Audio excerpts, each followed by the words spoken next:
thing. Just Oh, depends on which way you're facing, left though. and right are not on a compass or on a freaking globe. They were in your East basic and west are. hand-to-hand turning capabilities when you were in kindergarten, first grade, though. What? Anyways, Anyway. Anyways, I'm just waiting for it. No, no, I do not want a YouTube short, Alex. Dang it.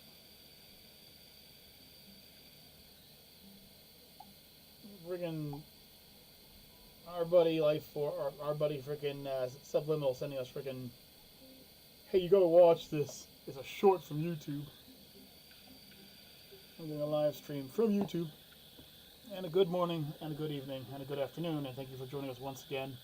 The Modern of Gaming. I am, of course, Kaiju K. With me here is the Smexy Juggernaut Jared. hello. And the newest Garden Gnome Necronick. He's bringing sexy back. Yay. We also have Malbear Maxine, Uh, Tiny Trisha, hi. and we don't know who else is going to be joining us, but because Necro decided to abandon us and not do what he was supposed to do tonight, we will be doing a live stream instead. And see where the road takes us. Yes, to see how far we can go without derailing. So I that's, give it 30 minutes. yeah, I'm giving it more than that this time. This will be an interesting one. So the idea is this time, could fiction save the real world?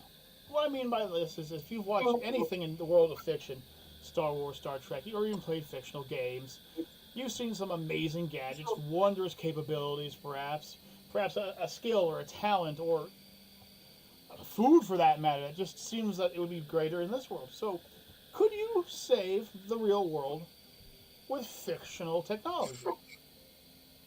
Now, once again, I have to roll a caveat in here. Technology can also be things such as magic or mythological things, things like that. And we're not just holding this to items, we're also holding this to things like creatures, too.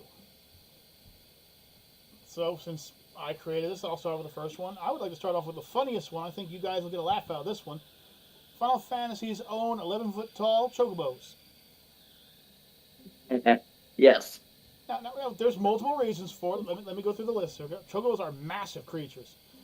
They have varied in a lot of games. I've seen them as short. I believe the shortest I saw them was 4 foot something, and the tallest I've seen them was like 11 foot. So I mean, they are pretty varied in size and coloration. Brutally intelligent. Most of the time helpful. They eat guy shell greens, which You erased them. from what I can tell, guy shell greens are some form of weeds or something like that because they grow really fast. Like they grow like rice does. They grow like bamboo does. You put it in the ground and you'll have it fully grown in like 2 days. So I mean, also apparently you can eat guy shell greens, so that kind of has to come with the package because that's what they eat. Chocobos are also faster than horses and motorcycles apparently, which puts these things at a top speed of somewhere around 90. So I mean, you're talking a giant bird that can sometimes fly or run across water or climb up straight up mountains, depending on the coloration, obviously. Now, the reason for these is multiple. First of all, if you're feeding them weeds, I mean, that's a great animal to have around. You could ride on one of those things easily. I've seen in almost every Final Fantasy you can ride on them. Almost every Final Fantasy. Second of all, they appear to be very strong. As in some of the Final Fantasies I've seen them in full plate mail armor, with other individuals on them who are in full plate mail armor.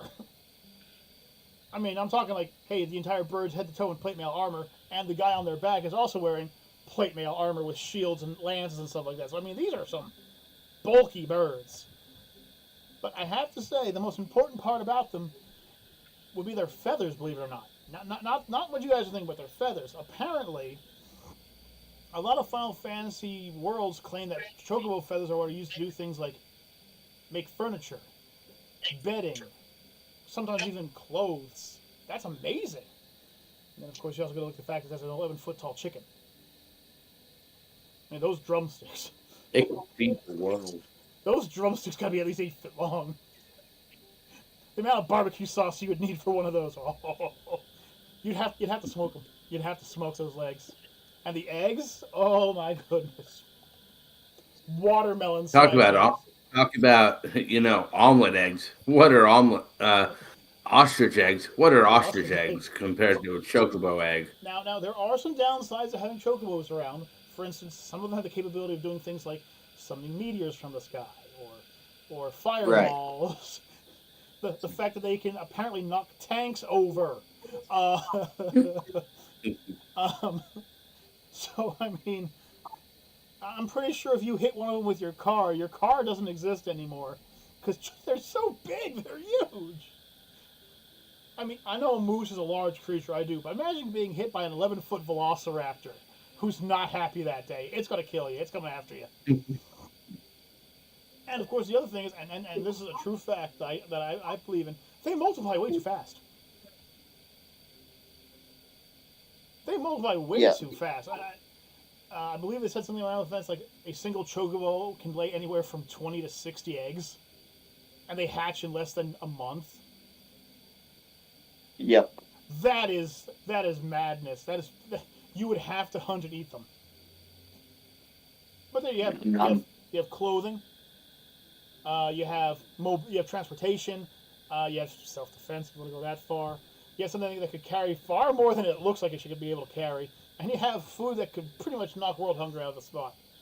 Downsides are you piss one off, it might drop a meteor on your head, or lightning, or freeze you. I believe also some of them know like healing spells Oh, too. that's another thing. I know things like Choco Healing and Choco Asuna, so they can also heal and cure people. So I mean, that's putting a lot of doctors out of the job. But KFC just got rid of it. It's not Kentucky Fried Chicken no more. It's Kentucky Fried Chocobo. or Chocobo. I believe my mom calls them Chocobos. Chocbo. They're Chocbos. They're a great species to bring to the world. But I do have the feeling that they also would be pretty dangerous to upset. Because, I mean, you ever hear about those hikers that accidentally get attacked by a deer or something out in the woods? Imagine getting smacked down by an 11-foot ostrich that didn't like the way you were looking at it. Right. And then there's their intelligence, which is brutal because they are capable of performing some seriously amazing deeds. They can plan things out. So you got to worry about that too. But I'm putting on my first plate chocobos as something that would really help this world out. Juggernaut, because Necro seems to be busy. What about you? I'm busy. I'm sitting here. It kind of looked like your hand was doing something, Necro.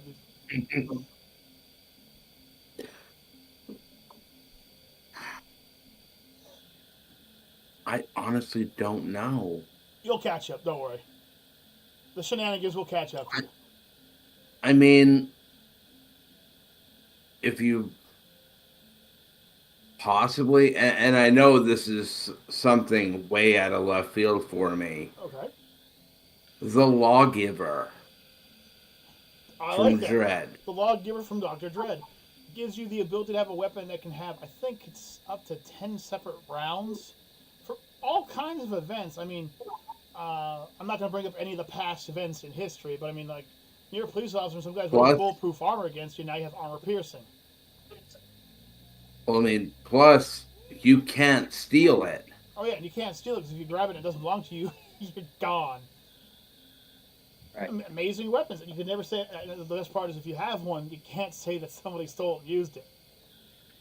Mm-hmm. Because we're not taking the cloning, just the gun.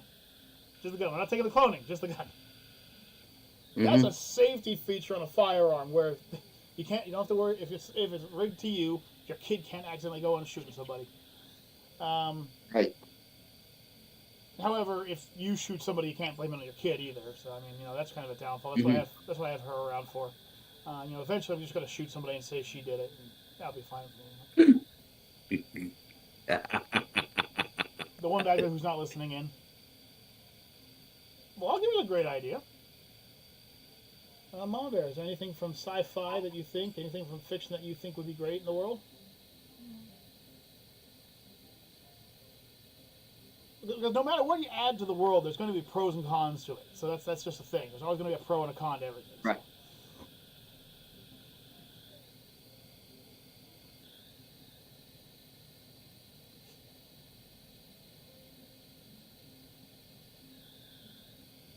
I would like to see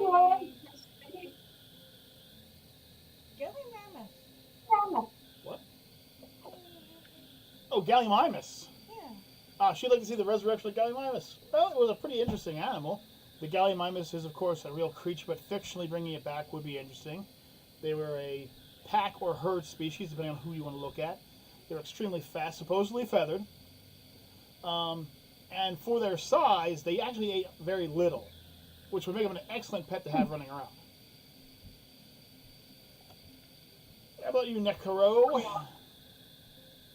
So for me, I would like to bring the cutting gun / tool from Dead Space.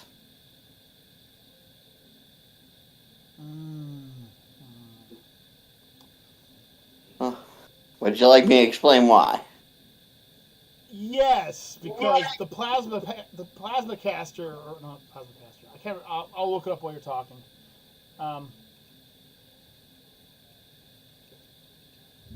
Go on, explain why. So in my head, okay, so it would be a quick tool to bring out for amputations on the battlefield, nonetheless, and also emergency situations in the hospital that will clean cut off ligaments and also, cauterize them at the same time, making it effective healing, or quicker to heal.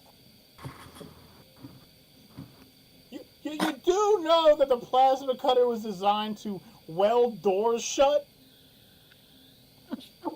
Cut pipes? And you're saying, oh, the benefit, if someone's out in the battlefield, you can just clean cut their leg off, and it'll solderize.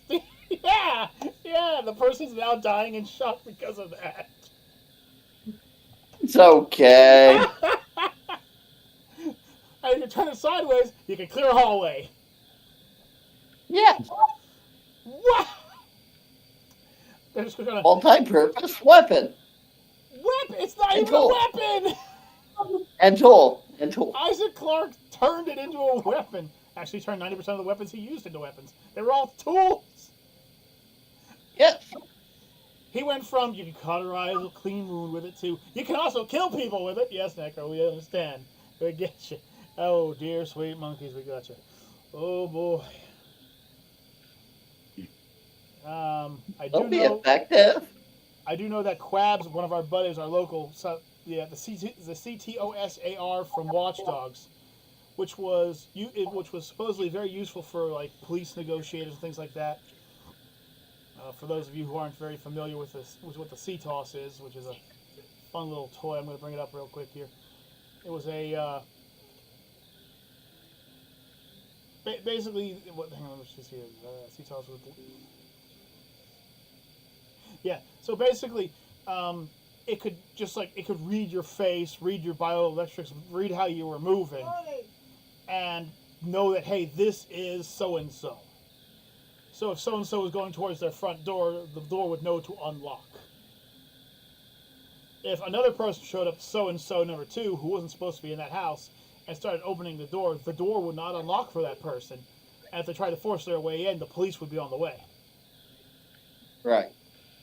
But they also use it to find out things like how poor you were and know some establishments. So if you try to walk into an establishment and you didn't have any money, they'd lock the door on you. So you couldn't go into the establishment. Right. Kind of, yeah. It was worldwide though. So if, let's say, a new store opened up and it was just too rich for your pay grade, you wouldn't even be allowed to go in it. You wouldn't even be allowed to walk into it. It would literally walk you out of it. That's a big bird. That's a big looking bird. I don't know what that is.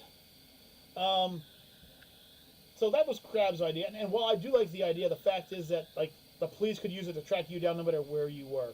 So there is no chance of you ever escaping, which is kind of a nitpicky negative. But I'm sure somebody from a political campaign could use it to hunt down their competition and get rid of them or something, something like that.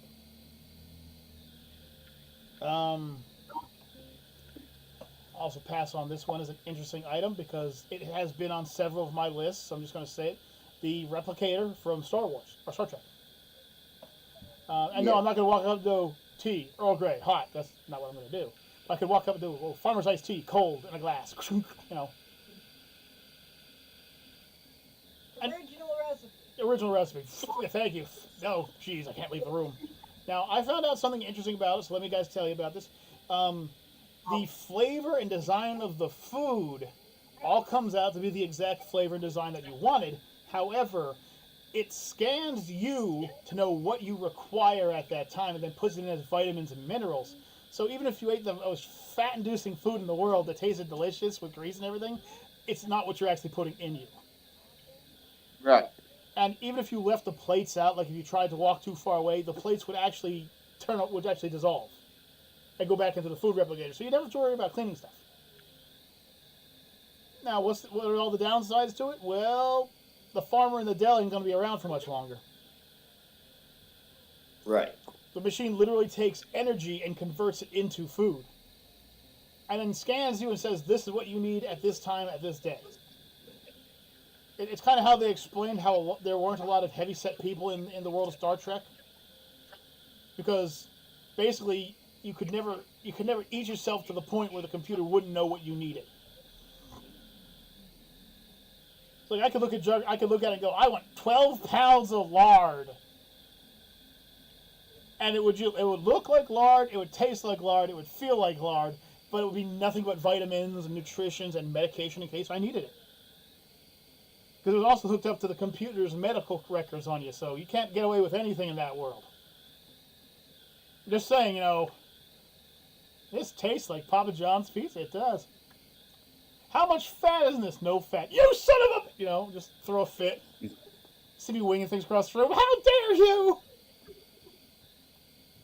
So yeah, I mean, the advantage would be that having that device in your house you'd have food, and it would just take care of you as well, because whatever you needed at that time, it could turn you... I don't know how it works exactly, but it could take energy and condense it into the matter.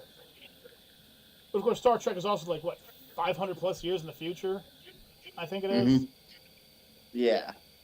I like to pretend it is, but it's actually the 21st century, but it's so far ahead. And, it would just be an amazing thing, because it could really solve things. World hunger, gone. Like that. Minor health issues due to vitamin deficiencies and everything, gone. Minor things like minor headaches, aches and pains, gone.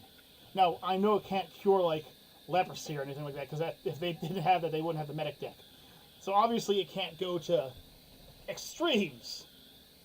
But if you have a runny nose, it could give you something that would cure the runny nose, something like that. So, like I said, the only problem would be, I know some of us in this household have relatives who have been, are still, or probably want to be farmers. Yep, I was pointing at you too. And it would really condition their job. Also, fast food restaurants would be in a lot of trouble. Yeah. Actually, everything would be in a lot of trouble. Anything to do with food would be in a lot of trouble. It'd just be over for you. And when you start running into alien races, then you gotta be really careful if you say surprise me and it just something latches onto your face.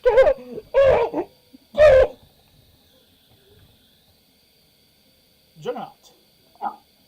Well, since we're killing one industry, we may as well kill another industry. Oh no, what industry are we killing now? Let's keep in the Star Trek universe and go the teleporter. Okay. Let's kill off the car and petrol industry while we're at it. The car? What about planes? You would destroy the entire transportation industry. Yes, let's kill those off while we're at it. I mean, there you go. And the teleporters work in an interesting way. They basically break you down into particles and send you to the other location. What, everybody? So it's one of those things where it's now a lot of people are afraid because it's you're not even the same person when you come there because your soul doesn't break down. Well, you never know that. And if you did die, oh well, move on with your life. Mm-hmm. All I'm saying is that the teleporter is a great plan, but you know how many jobs would go out because of the teleporter? How many jobs would be gone? Oh my goodness. Teleport me to the hub closest to Dollar General. I'm there.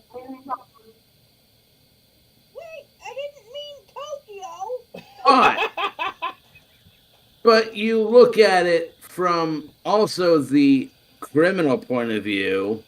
Well, they already explained how that works, so you don't have to worry about the criminal point of view. They already found a way around that.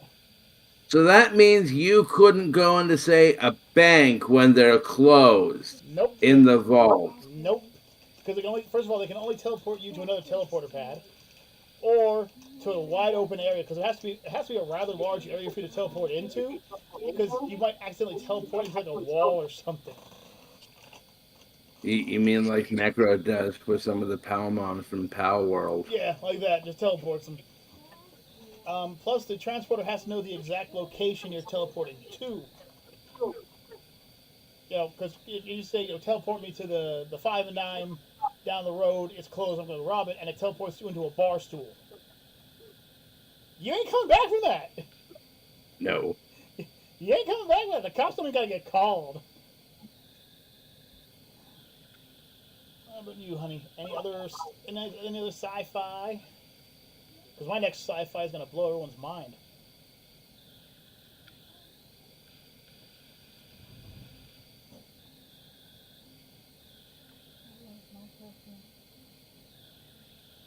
Did you just put perfume on? No. Then I think you know why you smell perfume. Anyway, we'll just skip for the moment. Necro. So I was thinking like cyber enhancements.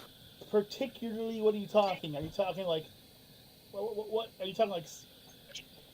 What universe are we talking here? We're talking Deus Ex. Are we talking? I was thinking either Deus Ex or Cyberpunk, one of the two. Deus Ex. We'll go with Deus Ex, shall we? Yeah. Cyberpunk doesn't really have what I like to consider to be cybernetics. They have what I like to No. They have what I like to call just machines you graft onto your body. It's not even cybernetic. It's more arguments. Yeah, more I guess. arguments. Yeah, at least in Deus Ex, like it's very hard to tell somebody has had arguments or anything unless you actually like. Sometimes if they have like the ability to see in the dark, you can see their eyes glow. Right. But most of the time, they could walk right by you and you'd have no clue they had them. I Yep. like the idea of cybernetic enhancements in that fashion because it would still allow you to be able to walk and talk and act normal around people and nobody would be judgmental about you. Exactly. I have watched the animes and the movies and all that of like the Cyber Runner movies and everything like that. And those people who get the augments, if we'll call them that, they are never treated nice. They are always treated like they are scum, and it's just like the worst feeling ever. You need to get you need to get a new arm because you're dying from like something that you have to lose an arm for, and now you're just maliciously mocked the rest of your life. No, that's not the way to do it. But I do agree. I wouldn't mind cybernetics. They would be interesting. However, I think we'd have to be careful with what level of cybernetics we were allowing. Of course. I'm saying, like, weapon types, maybe not so much. That'd be only for like military. Yeah, seriously, military, maybe some police cartels. But of course, that would eventually go to the Yeah. mafia, and then we'd have that issue going on. Now, I told you that by sci-fi and fiction, I meant all forms of fiction. So this one will actually shock everybody. I'm going kind of way back for fiction this time. I believe this world could do really well with the cleaning dishes spell from Harry Potter. Have you seen it? Have you seen it? In that one scene at the Weasley house, where she casts a spell and everything's cleaning itself in the sink and everything like that. That's washing all the lawn. It's perfect. Perfect. Not a flaw in the world. Not a flaw in the world with it. It's beautiful. Mwah. I ain't saying bring Avada Kedavra or anything into it. I'm just saying something simple like that would be definitely worth it. Right. The dishes aren't done. Cast it. Now they're all cleaning themselves. You turn to your wife. She's like, you're like, ha ha. It's fictional. It's minor, and I really don't see much of a setback other than you'd have to learn how to cast it, obviously. But you really have to learn how to fill a dishwasher too. So I mean, it's basically just a different instruction manual. And I know it was minor. People usually expect me because I usually have massive ideas behind me. But just the idea of just being able to clean up like, and then you're cleaning up stuff. I wonder if it has a Right. clothes cleaning spell to go along with it. Probably. I should really hit up the Harry Potter archives and see what kind of spells there actually are. Oculus Repara. Oculus Repair would be great to fix glass because the number of times I've thrown Nick through a window, I could probably fix it and nobody would have known. I know. If I threw Nick through another second-story window and Oculus repaired it, he couldn't say I threw him out a window because now it's fixed. What's he got to do? Say he fixed it with magic. Prove it, Necro. Prove I fixed it with magic. He's awakened after all. Oh, now you're just being racist and comical too. He's being faithless. You religious scum. Okay, Jug, we're going down the line. I've switched up the tune just a little bit. I threw a spell in there. Has that opened up your eyes to more possibly terrifying ideas? I mean, terrifying, yes. Ideas to save humanity, no. Because just wait, I have a super interesting one coming up next. I mean, I could go with what I'm thinking, but I don't think anybody would really want those to try and save humanity. Only one way to find out, brother. The Mech Warrior mechs. There shouldn't be any bubbles. No. I can go with you on this one, okay? We're talking going from Scout class, AK things below 30 tons, to up to an Assault class, which would be over 100 tons.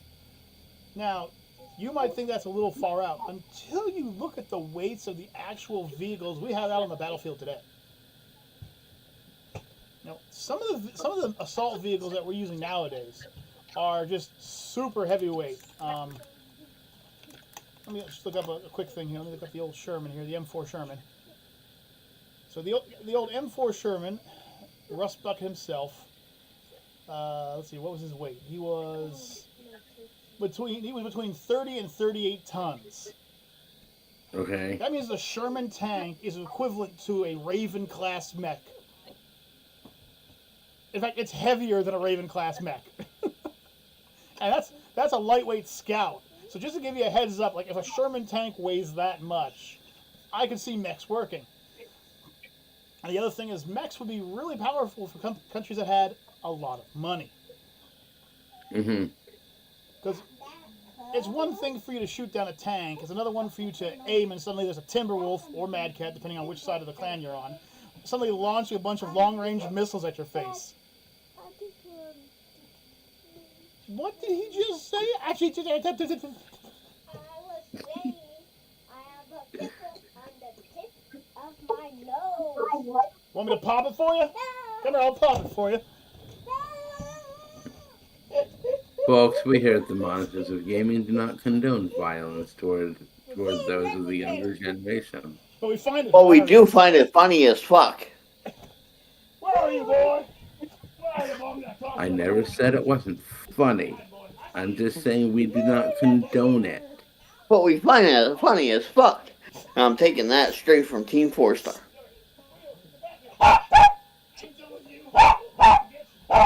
Listen, how many videos of theirs have they say, hey, we don't condone this, but we still find it funny as fuck? Yeah, but the problem is who is watching and would report. I don't actually ever attack my son. I just chase him around and pretend I'm going to. We all know it. Mm-hmm. Little bugger's coming out anyways as he is. He needs his mouthwash. Now, for war, I could see mechs being very effective. I could also see it being very terrifying. Yes. There's nothing quite like seeing a 100-foot Atlas mech landing in the middle of a battlefield and knowing that if you don't have a single mech on your side, you're dead. Problem with it? It's carrying a Gauss rifle, and it has your name on it. Or a blood ass hits the ground or something. It's just... I mean, I could see them working if they were used to, say, a replacement for current days tanks. cost on them was a, but hey, at least you didn't say But things like what- Ravens from Armored Core or something. No on those. No on But those. let's say though that you're a prince and you just want to show off. Hey, look at my mech, and he goes and tries to take over another country with just his mech, and they don't have any. Oh, you see, the thing about mechs were not invincible. No.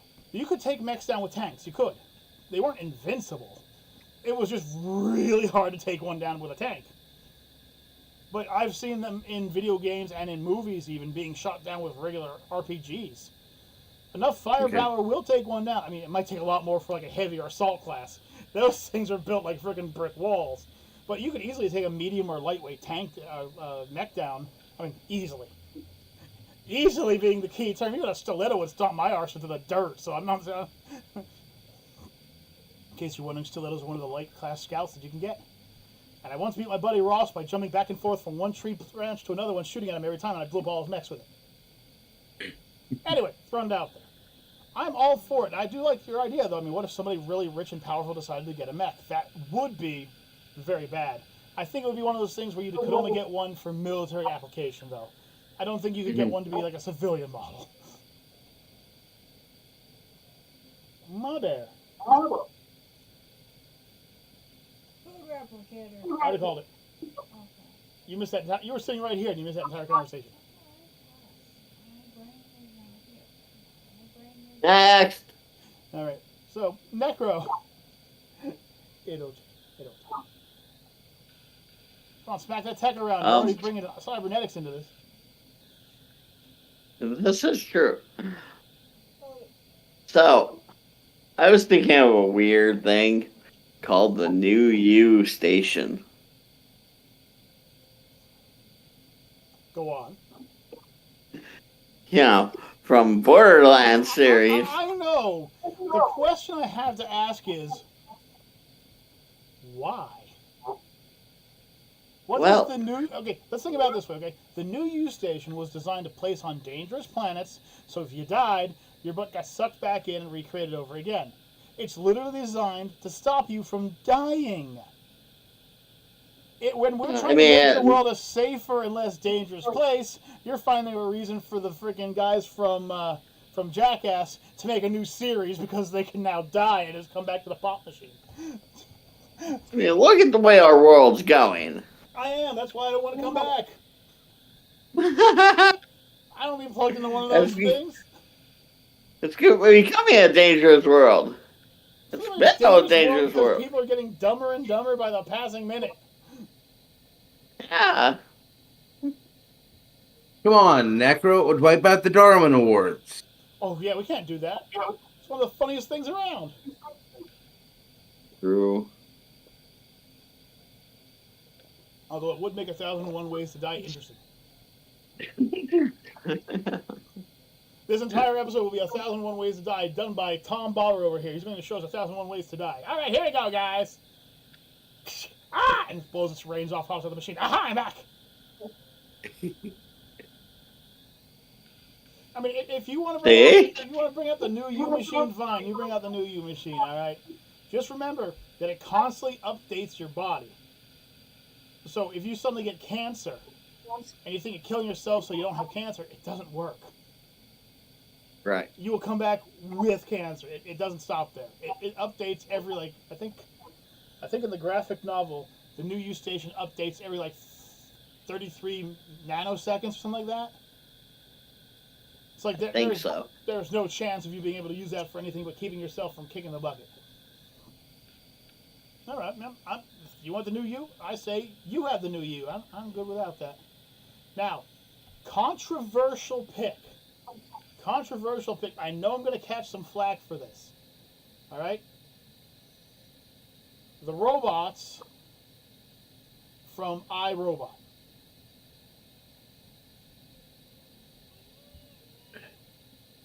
Okay, I could see it. Now go with me on this one. I'm not saying the ones that go psychotic and start killing people because they were programmed to start killing people. No, I'm talking about just following the 3 laws of Asimov. I mean, Yeah. they already showed that from the beginning they were quite capable of kicking you in arse. They were more than capable of ripping us in half like a telephone book, but we're happy to serve. Now, could you say it was because of the programming? You could say it was from the programming. You could. However, these machines were programmed with multiple advantages that humans just don't have. The inability to lie, except for Buddy. The ability to search out and find and fix issues that could be dangerous to people. For instance, I do remember in the graphic novel, once again, they did have a comic book series, in case you didn't know. They were talking about one of them who found that the father was physically abusing his daughter, called the police, and replayed all the incidents, and the father tried to shoot him and he got shot, but it didn't kill him. They take him away and he's a hero. I mean, things like that will be super interesting to have around, because now you have a problem. You want to be a drug dealer? You can't be a drug dealer with them around you. Right. So you don't, but that also makes you more likely to be targeted by the police because you don't have one of them running around. I mean, in the graphic novel, it showed that they had their memories are all pointed towards one memory bank, so you couldn't even erase their memories if you wanted to. If you did something, you couldn't erase their memory. They were Right. they quite literally could watch everything you did, listen to everything you said, and if anything didn't match up, your butt's going to jail.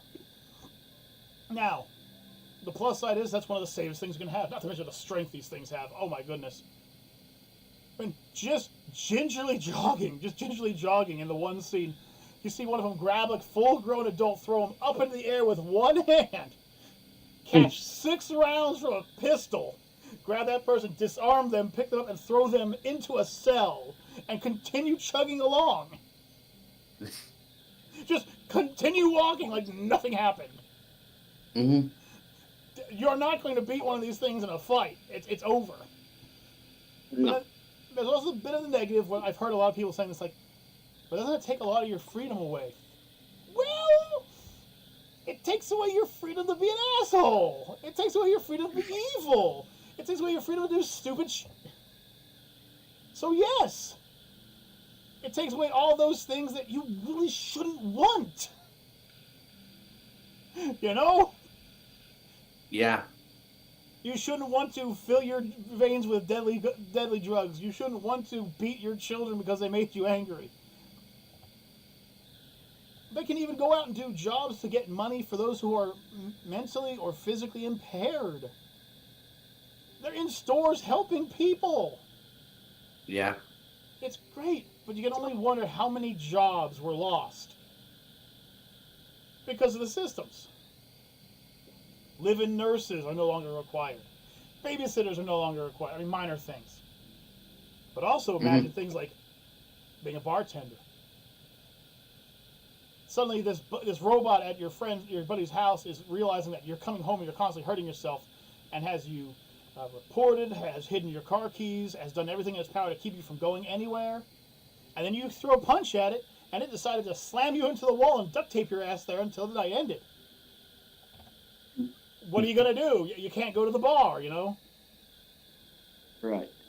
I'm not saying that these are all negatives in my book, because you know me, I don't smoke, I don't drink, and I don't do drugs, so it doesn't hurt me. But if you're one of those people who just lived that life, then, well, you know,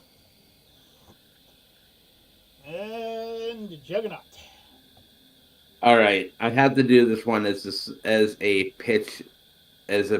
an old pitch man. Oh no! Imagine having a computer that you can wear on your wrist. Oh yes, we have them. But imagine it as big as a bread box. Be able to tell you what your health is, how much ammo you're carrying, what your armor state is, and you can listen to the radio on it. It may not slice, it may not dice, it may not be a chopper and a hopper. I introduce the Pip-Boy. Okay, you're talking the Pip-Boy 3000, my friend, aren't you? Yes. Okay, I was waiting for someone to bring this thing up. Okay, do you have any idea how many companies would go broke because of the Pip-Boy? A lot. First of all, the Pip-Boys ran, I can't remember what it was, but they ran on some kind of clean fusion power cell. So they would never die. So you have this thing on your wrist, it's for life. It can tell you everything about you: health, weight, functionality, how long it's been since you eat, how long since you drank. It can look and see what things you have. Like, I know we don't actually have inventories, but like I'm pretty sure like it can tell you like if you have this at the home, like you're at the store, like, man, I wonder if we have ketchup at home. You push a button, it says you're out of ketchup. Well, now you know you're out of ketchup. Right. The only problem I have with the Pip-Boy, and I'm not joking, like, this is Okay. it. This is the only problem I have with it. And if they could somehow take this feature out, I'd be all cool with this. The problem I have with the Pip-Boy comes down to the V.A.T.S system. VATS. Because last thing I Okay. need is some little girl to suddenly click her Pip-Boy and go into VATS mode and decide she's going to square kick me in the nuts 6 times. And I can't stop it. Because she is literally dodging around and moving at light speed. That cannot happen, alright? I win fights through stealth and technique and skill. I won't Susan, the 6-year-old girl, to head plant me into the ground because she allowed her VATS to do it. No, I am not playing that game. I'm not playing that game. No. That's a no. But everything else with the Pip-Boy, Everything else with the Pip-Boy is amazing. It even has its own lighting system on it. hmm And from what I could tell, because apparently you can buy one right now, they can also hook up with a cell phone. And wait, and let's face it, and let's face it too. In the Fallout universe, you forget your keys. You have a cord that you can plug into your door Yep. and unlock your door. Not only that, but you have every radio station around. You can play video games on it. hmm What else? And you can go on the internet. Technically, you can't go on the internet to Fallout games, but the Pip-Boy's original screen say that you could go on the internet, do emails, Wi-Fi, watch videos, etc. It's on your damn wrist. It's got everything built into it. And to be honest with you, it can also take quite a blow. In one, Oh, in yeah, one, that thing's dirty. yeah, in Well, one, let's face it.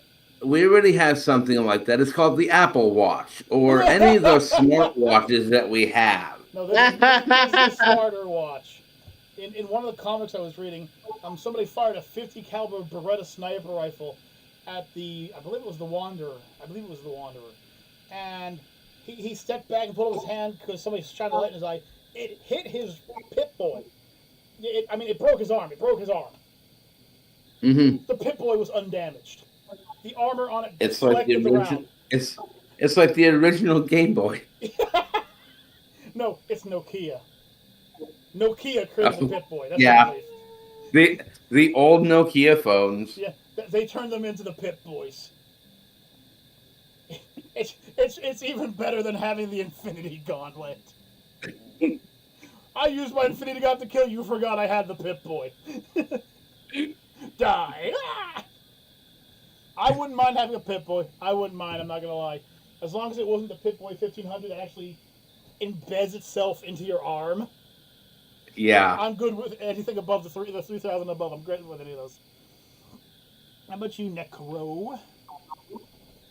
So, I was thinking some of the Fantastic Beasts from the Harry Potter world. Ooh, any specifics? And please not that platypus thing. Please not that damn No, platypus not the thing. fun. What?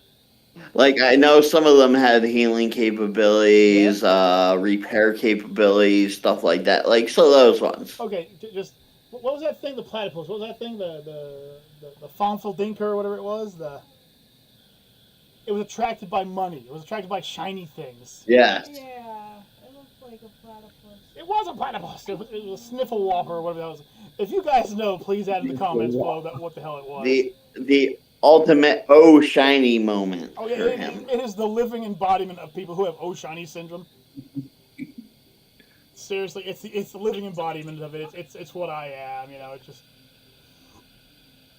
All right. Hey, So- let's look at me in Power World. Hey, a shiny. Hey, a egg. Hey, a chest. What was I doing? So I'm gonna go jump back to one of my favorite science fiction franchises, old Star Trek, one more time here, to bring up the ultimate in destroying the world's economy weapon.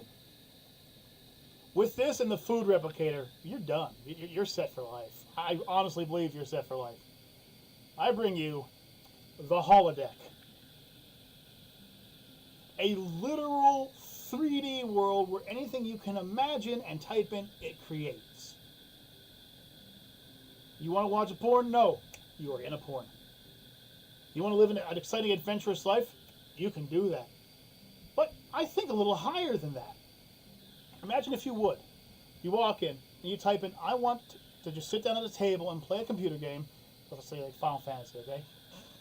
I want it to be a Final Fantasy game, but I want it to be so brand new and fun that I won't put it down and I'll enjoy it the entire time through, and it's long. The holodeck will literally program itself to do that. You'd never be bored again. Never. Look at Juggernaut. You can do that. No, I'm not going to watch YouTube shorts, Alex. I'm in the middle of a live stream, buddy. Sub, pay attention to the live stream. I mean, yes, there are some flaws with that. I couldn't tell you how many people would go out of business. I couldn't tell you. I couldn't tell you what would be the damage one of those things would do. The porn industry is done. It's gone. And I'm talking even the weird porns. They're gone. You know, they're done. You could sit there and say, I want to spend the next 6 hours watching a brand new anime series that I would really enjoy. And it will and create the anime series for you. And the reason I say this is because I was watching Enterprise when they first introduced it, and that's what one of the kids did. He went and said, I want to play a fighting game that I've never fought before, but I want it to be like the greatest fighting game ever, and I don't want to get bored with it. And the computer took that, scanned his brain, and created a fighting game that he had never played before. That was the greatest fighting game he had ever played. And then the next day he walked in and goes, could you make a sequel? And it created a sequel to the game that was just as good, if not better. Think about that. Video game industry is gone. Anime industry is gone. Movie industry is gone. Porn industry is gone. Sex workers are gone. But it gets worse. Workouts, gyms, they're all gone. Name something you like to do. Come on, Necro, name something you like to do. No, I mean, play video games. Already covered. Juggernaut, something you like to do. I'd want to fight the best Yu-Gi-Oh player out there. You're done. They did that. Father, how about you? Something you like to Yeah, do? his name is Kyle Davison. No. You said best, not me. I play Yu-Gi-Oh! I'm not the best. I just know how to piss people off. Run a full-fledged ranch. You can easily do that in a holodeck. It can set up live animals, or actually systematically live animals, and have you run an entire ranch. It just depends on the size of the holodeck. I believe the one in Star Trek Generations was like, I think they said it was like 100 meters by 100 meters in size. That's a lot bigger than a lot of people think, by the way. That's a lot bigger.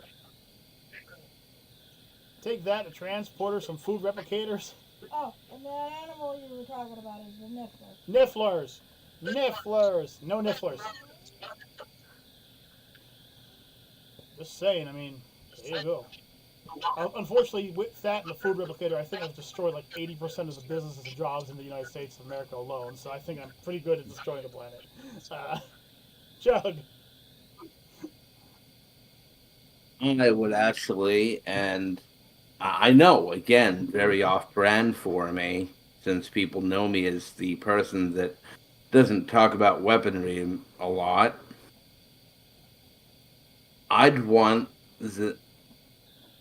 because one, I could see their potential for other uses. This isn't like the plasma cutters thing from Necro, is it? We're not talking about No, it, right? Okay. no. Just making I would sure. want like the chain blades or the axe or the weapons from the game Dauntless. Those are some very interesting weapons, and they do have some very good purposes. So I couldn't say a negative to those. They would be a replacement of current weapons and technology as it is, and I can see that being very beneficial. I mean, there's a lot of those weapons that have the ability to heal people, cure things. Also, if we ever get attacked by some kind of giant centipede monster, hey, we got the weapons to take it down. So, I mean, we're going there. And let's face it, how much acreage could you clear with the chain blades alone just by doing the spinning thing? Necro just becomes a human Ginsu. 40 acres Yep. cleared. And now 40 How much more! wood do you need? Yeah. And then if they said that we need all the trees cleared off, he just angles himself at like a 45-degree angle, just goes through, just turns it all into mulch. Mhm. Necro! Okay, so I'm gonna throw one out there, and it's a terrifying thought. I don't know. Oh no. Could be.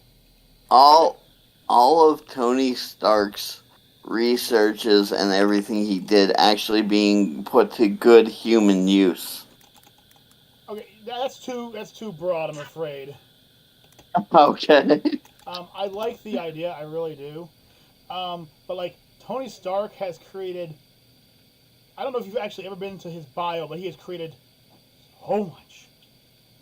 Weapons, Yes. very little, unless you consider the Iron Man series. I mean, if I were one, I would pick like the arc reactor. That would be my start off one. I mean, just pitching it. It's not like I don't have it on my page or anything like that. I'm not trying to say I do. I'm not saying I'm looking at it right now as if I've actually looked it up. But you know, the fact is that the arc reactors are. He did, guys. Just I've actually had he it did. saved. I can agree. It's right here in front of me. I've had it saved for a while now. The arc reactor is a green energy source that is just so much power for so little. I mean, look, he built a tiny one to power his heart. Those are the palladium arc reactors, but yes. So yeah, I mean that is a different arc reactor, but I mean that's still an arc reactor.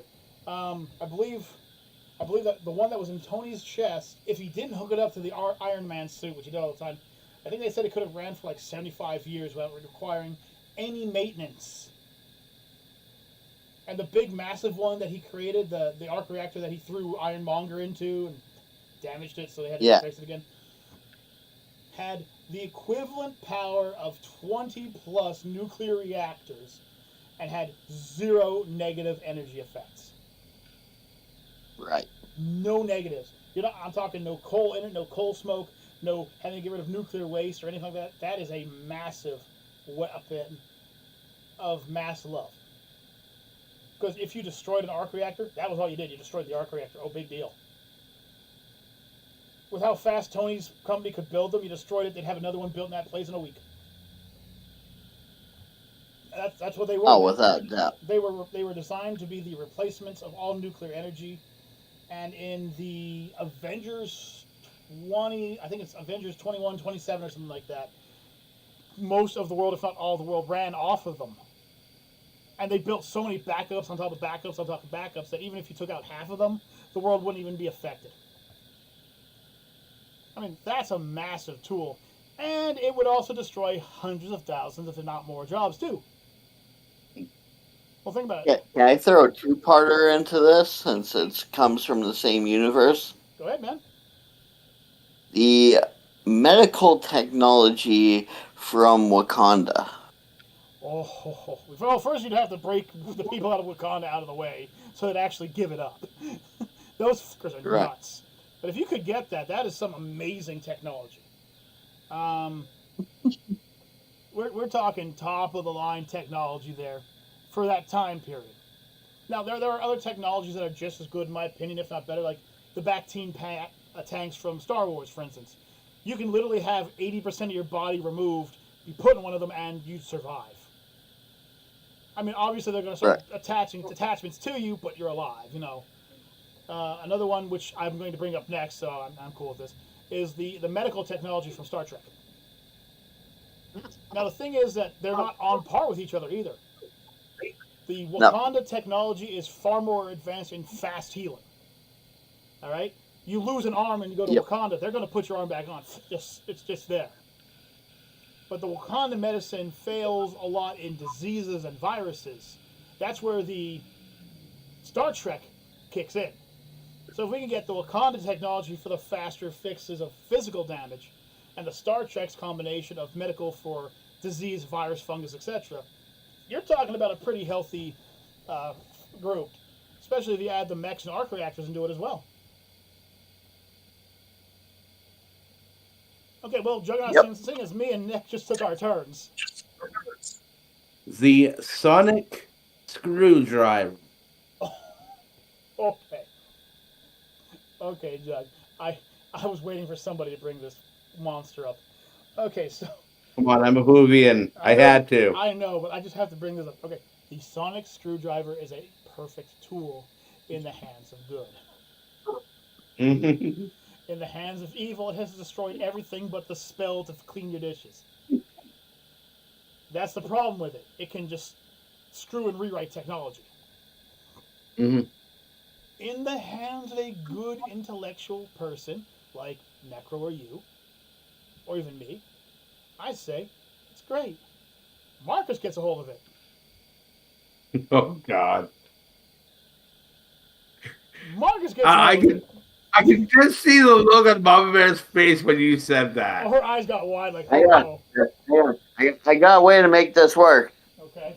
We put the freaking stuff that they have for the freaking gun that Jung brought up earlier, where it only works for the people that it's given to. There should be a way to age restrict the sonic screwdriver. Age restricted the sonic screwdriver. Come on, why not? You know, I'm just gonna say this. If we gave that to everybody, the world would be doomed. That is one of those end of the world kind of items right there. Because how are you going to stop somebody from bringing it into a bar or a casino or something?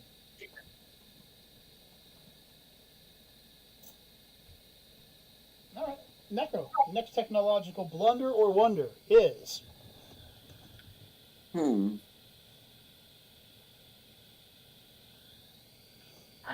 I had the thought of Zoids earlier, but I don't know, with the overshadowing of the mechs.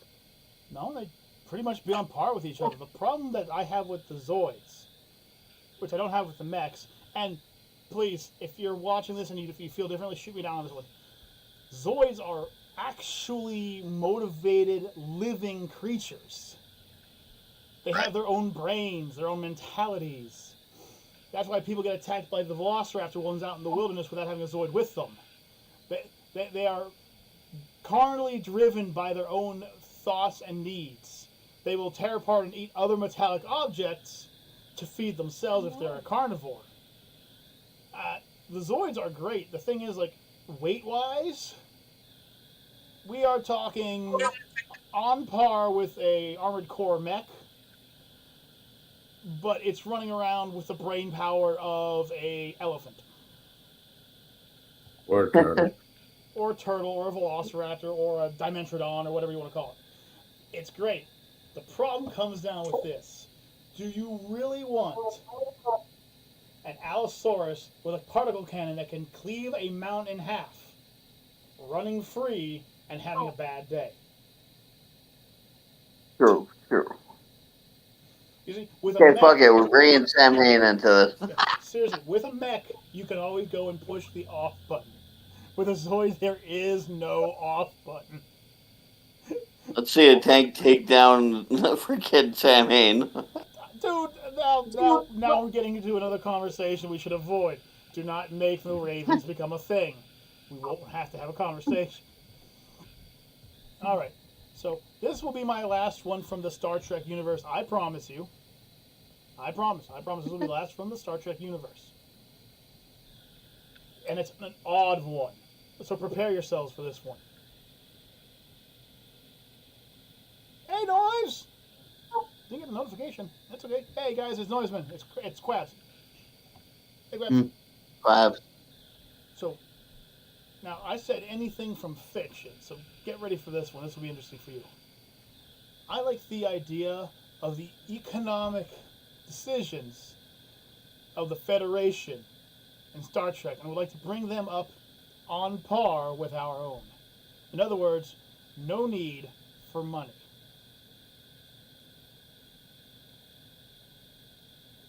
I like that. money would become a thing of the past because how they design it. Now, they've only explained a little bit of how it works, so you'd actually have to get a hold of the book. I believe the book was it was like the United Federation's books of, I can't remember what it's called now, jeez. Basically, it has all the rules and regulations of how the Interplanetary Union works. So that's why money is kind of a thing of the past. Probably because you have things like food replicators and all that kind of stuff bouncing around. But imagine Right. my part 2 to that. Now, part 1 was because we need that for part 2 to work. Because part 2 is a ton of USS Enterprises. However, remove the crystal generators and replace them with arc reactors. Nice. I'm just saying the dilithium crystals seem to go dead every 5 years and have a ton of power. And one arc reactor has the power of 20 nuclear reactors. I'm just saying, just plug and play. Plug and play. Right. Which makes more sense? Every 5 years or every 75 years? Right. The reason I have for the Enterprises in particular, though, is that they're a science and research vessel that can travel. I would love to be able to go. I mean, I don't want to go far. Like Pluto would probably be the farthest I'd want to go. But I would like to go and see Pluto one day. I know it will never be during my lifetime. But it'd be interesting. Right.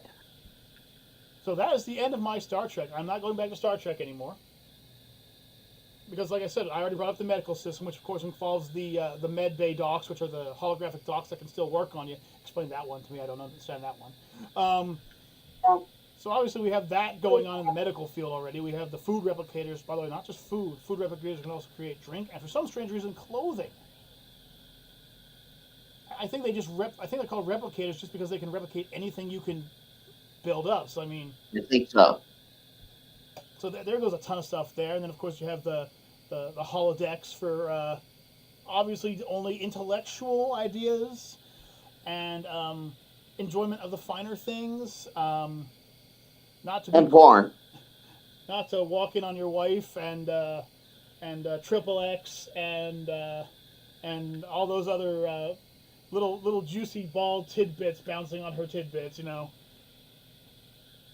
And porn. You know, if I walk in there and see my wife with Jason Momoa, I'm gonna have to walk back out like, okay. Shout out to Jason Momoa. My wife thinks you're hot as hell, by the way.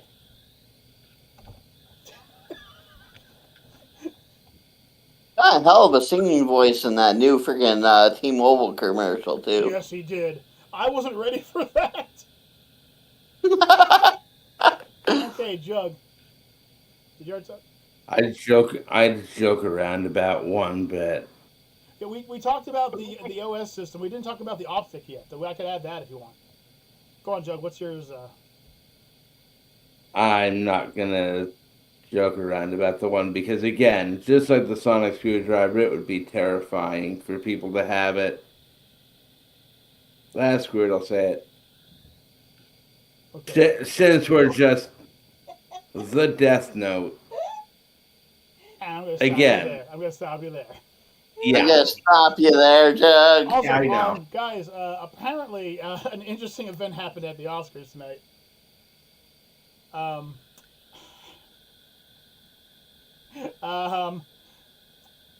So it looks like John Cena came out for an award. Oh? How could you tell you can't see him? Oh, I can see him. Oh, I can. So he walked out on stage in a pair of sandals and a sign. Oh He's holding the no. award over his crotch and nothing else. Oh wow. Nothing How else. drunk was he? How drunk was he? Oh, he wasn't. He was fine. He was. Already. She's gonna pass it. I want to sing. Oh, you'll see her mom will share that. Oh, she'll share that. Just imagine somebody as big and bulky as John Cena holding a little bitty package over his package.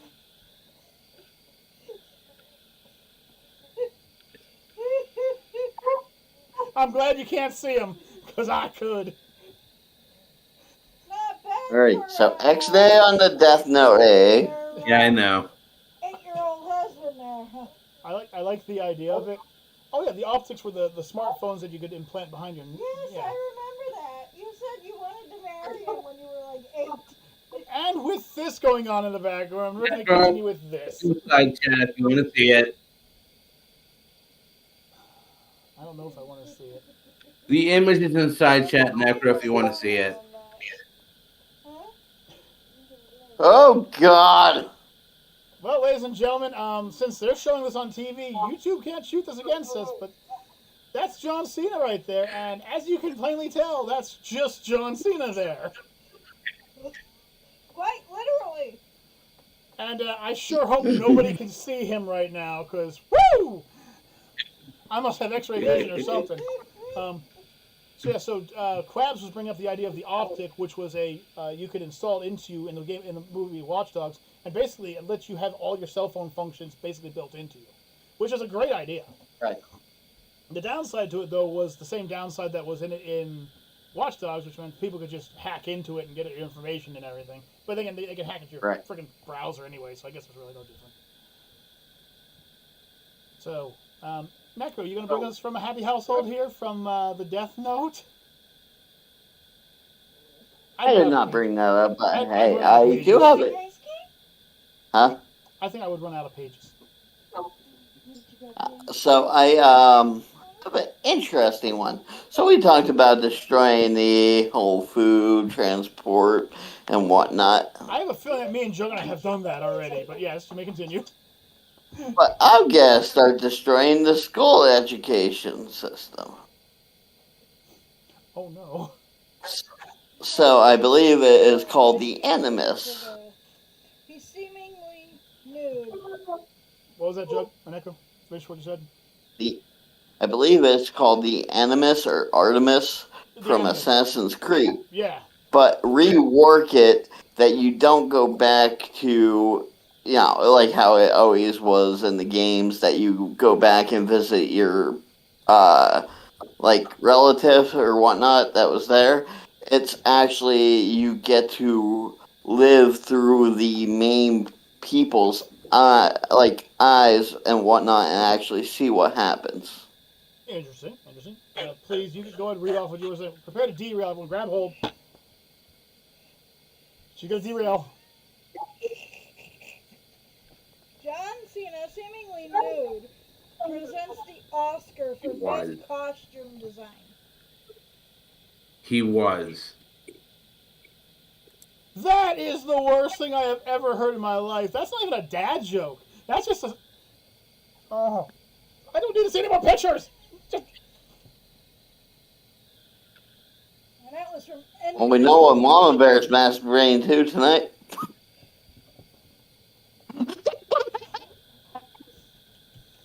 Oh, boy. Neko, if looks could kill, you would have just died by Death Note right there. That thing I sent her a message on Facebook. Not Facebook, Discord. Okay, he sent you a Discord message. So just throwing out there another idea I would like to see. Now, this one is another one of those controversial ones, so go with it with a grain of It's salt. as controversial as John Cena showing up to the Oscars naked. That's not even that bad. I'll be honest with you, like, even just seeing the pictures, it's not even that bad. But everyone's gonna be like, yeah! And my wife's gonna need to take a shower tonight and that kind of stuff. That was Jason Momoa. Thank God it wasn't Jason Momoa. Yeah. She'd be running for it right now. What's the matter, honey? What's the matter, honey? Your face is all red for some reason. Did you see the picture I sent her? Yeah! So, like I said, this is an interesting one. Oh, So, the technological advances of the kids next door. The 2x4 technology. Now, I'm not talking about the patty whacker, which is basically just boards that smack you.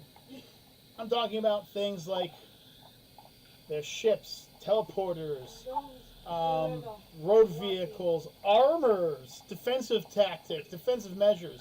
Now here's why. Okay? We could take such things as the 2x4 technology, upgrade them into current and day technology, and use it to save lives.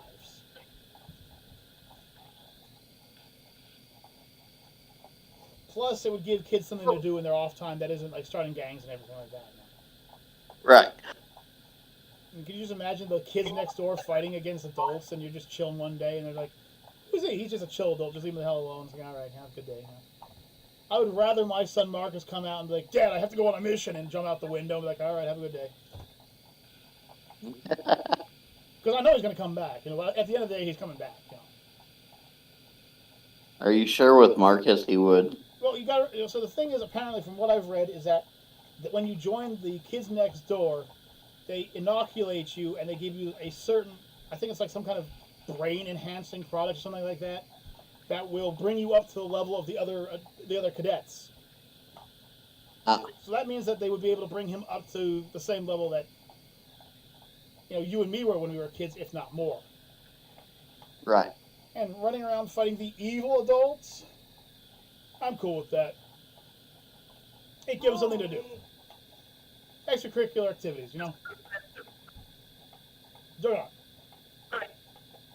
I honestly can't think of any others. Necro. Okay, so this is.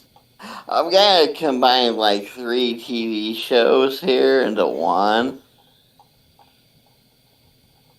Okay. So, Dexter from Dexter's I'm Laboratories, already terrified and going to negate this. What else? Jimmy Neutron, Okay, now I'm just intrigued and going to delete this. and the sisters from Johnny Test. Okay, what is your what are you? I mean, think about those 4 great kid minds creating all these gadgets. What could they do as adults? Well, let's stop with this and let me allow a bit of thought behind this. Susan and Mary Tess spent most of their time trying to find ways to trick their neighbor into dating them. Not exactly the best of thought process. Dexter was a boy genius who had a chip on his shoulder so big Juggernaut could powerbomb him and he couldn't knock him to the ground because of how big the chip was. Right. Okay? If you're looking for a group to throw in there, you can go with one series. And you can make a group that would be super intelligent and be doing only things to benefit mankind. Pick Phineas and Ferb. True. As children, they would do things such as create roller coasters or create swing turbines. Literally create a brand new season. Yes. Create a machine that created endless rainfall for farmers. Create a machine with endless sun for the summer. They did that in less than a few hours because they did it while their mom was out. So I think they said like each show took them less than 8 hours to create these mass things and then get rid of them. As adults, what are these kids capable of? The world will never know. But I can only imagine you are correct about that. I can also agree with the fact that if Phineas and Ferb ever met any of the others you so-called mentioned, they put them in a hole. They put them in the dirt. Probably. Phineas and Ferb would just break them because they wouldn't be able to keep up. What took Dexter 11 days to create, he took him 11 days to create a machine that would create a sphere, a perfect sphere. Would probably take them 2 hours, and it would also allow them to turn that sphere into a hula hoop. Right. Of course, that's also adding the Toon Force into the equation, and that just gets really weird there. But Dexter, I would go with, okay? Dexter is a super intelligent man who was trying to find ways to better the world. But his ego. That's what. Yeah. Mary and what's her name from Johnny Test also had big egos, but they were also just teens who wanted to get into another teen's genes. Yeah. But if you want to play... I mean, Jimmy kind of was... But Jimmy's ego was too big. Yeah. His ego was his downfall. Because he built this because I was bored. I wanted to do it. I wanted this. I wanted that. But never to help mankind. Never to solve world hunger. like that famous song, you. I want to talk about me. But I do agree that some of these child geniuses from the cartoons would be not just terrifying, but also amazing to live around. Oh, without a doubt. And to have that kind of mindset when they're, what are they, 10? 11, somewhere around there? I think Phineas and Ferb were. Think Dexter might have been He younger. was 8. He was 8. Although, if you want to be technical, during the Powerpuff Girls series, he was in kindergarten. True. Because you can actually spot him at Pokey Oaks Elementary. Ironically, funny thing, Dexter's in the world of Powerpuff Girls where they never meet each other. They never clash because Yeah. Dexter created a giant robot or something. They never meet each other, never headbutt. None of them ever take on Mandark. Like, come on, guys. Crossover. Right. Now, my next one will be the most interesting one, I think, and I do not believe anyone can really argue it. I am going to say the ultimate fiction. Prepare yourselves for this. The best way to fix this world would be the reintroduction of one of the most famous saints of all time, Saint Nicholas, also known as. Santa Claus. What about that for fiction? You have to be good all year, and you get exactly what you want? Yeah. Magically. He lives in the North Pole, but you can't find him because he lives in a magical world outside of existence. Try to beat that. You have to be a good person, and Santa brings you good stuff. That would make anybody want to be a good person. Yeah. Now imagine, let's just throw out there and say 4, 3 or 4. You get 3 or 4 gifts, and the 3 or 4 gifts are gifts you really, really want. If you're a good boy all year long, what do you get? You get exactly what those ask for. I say that's a win-win for the entire world. God knows I'm not getting shit that any of those years. Yeah. Well, here's the thing, Necro. I don't think at first you would. However, I do think after a while, you'd find it in your heart to just be a little bit better every year, and eventually you'd get it. I do. Because here's the thing, like, you could be as evil and dastardly as you want, but who doesn't want free gifts? And not only free gifts, but free gifts that you want.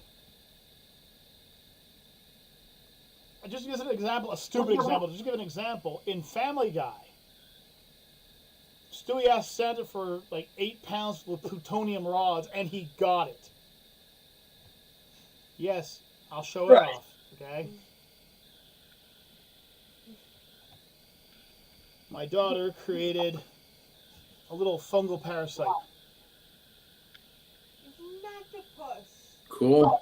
Oh, cool. 1, 2, 3, 4, 5, 6, 7, 8, 9. It's a male.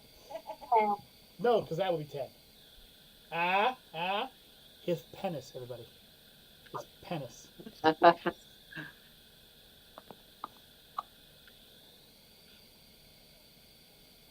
Very nice. But I do believe that bringing old Saint Nick would bring one hell of a handshake to the world. First of all, think about how well the parents now are. Juggernaut, how much does a PlayStation 5 generally cost? Just an example. Can you imagine? Roughly 450, maybe even 500. So let's highball it at 500, shall we? Let's say you have 2 kids and each one of them wants their own PlayStation 5. How much money is that? That's $1,000, right? If you're the average parent, can you afford that?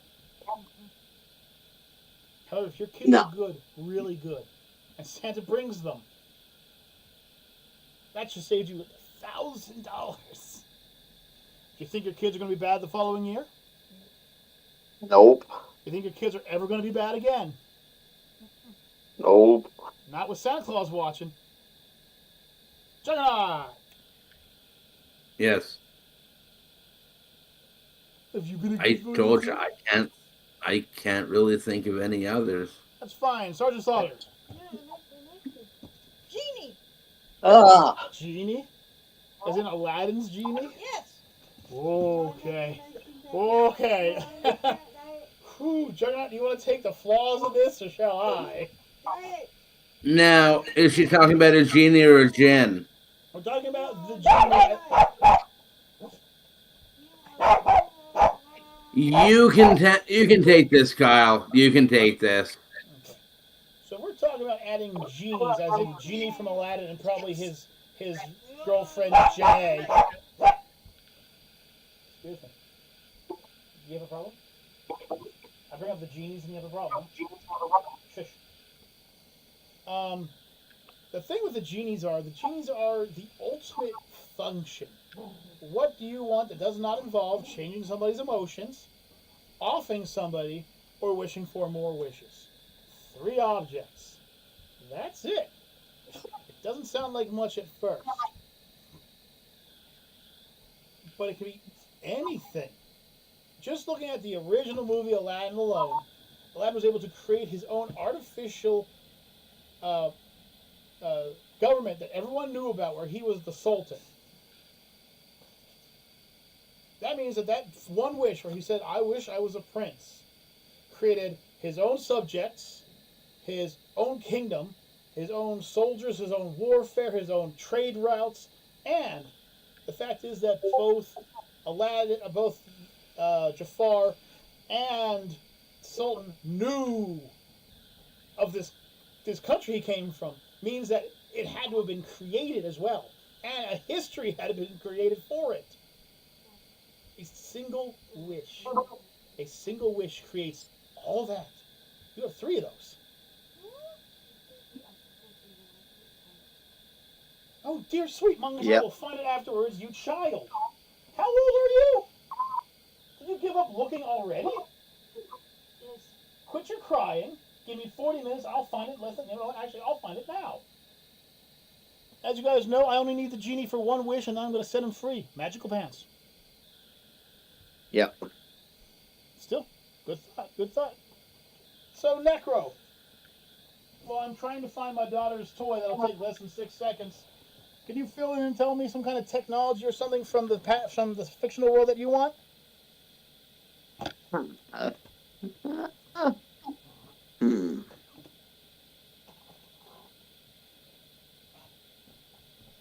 If I find it in less than 5 minutes, I'm going to laugh at this. Let me think.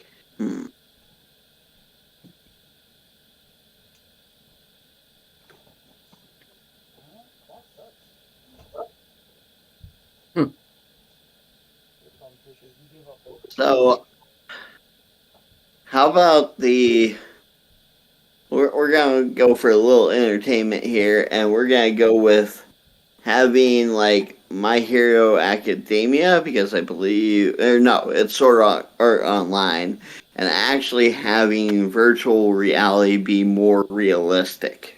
In what way? Huh? Are you talking about plugging yourself in? Pretty much, yes. Whoa. Provided no one hacks it, right?